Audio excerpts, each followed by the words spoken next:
This is DOOGEE X95, and today I would like to demonstrate that you can share the Wi-Fi network password on this device. To start, I recommend that you enable, or rather open, the notification panel, then find and hold at the Wi-Fi icon over here.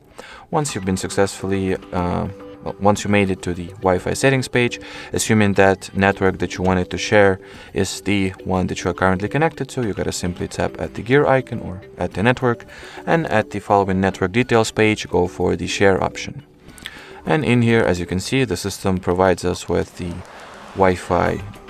the password to the Wi-Fi network, as well as the QR code that you can further scan with any any other device that has a camera, and get the aforementioned device automatically connected to the Wi-Fi network.